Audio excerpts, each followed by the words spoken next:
আবু জাহেল একদিন হাতের মধ্যে ছোট ছোট পাথরের কঙ্কর এরকম মুঠের মধ্যে কইরা আয়েশা বলতেছে, মুহাম্মদ তুমি যদি বলতে পারো আমার হাতের মুঠির মধ্যে কি আছে তাইলে আমি তোমার উপর ঈমান আনছি।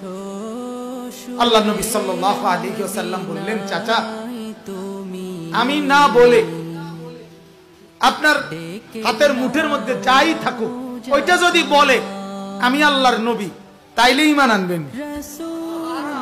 আবু জাহেল তো বলল, মুহাম্মদ এটা তো আরো আশ্চর্য। আল্লাহ নবী সাল্লাল্লাহু আলাইহি ওয়াসাল্লাম বললেন, হাতের মুঠিতে তুমি যাই থাকো তুমি বলো মান আনা, বলো তুমি আমি কে।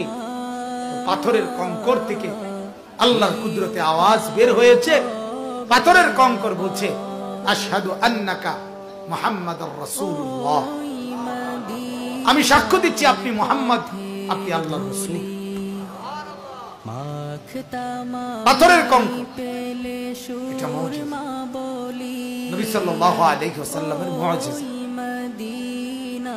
আবু জাহেল একদিন আল্লাহর নবীকে বলছে, মুহাম্মদ আকাশের ওই চাঁদ সেটাকে যদি তুমি দুই টুকরা করে দিতে পারো তাইলে আমি তোমার উপরে ঈমান আনব।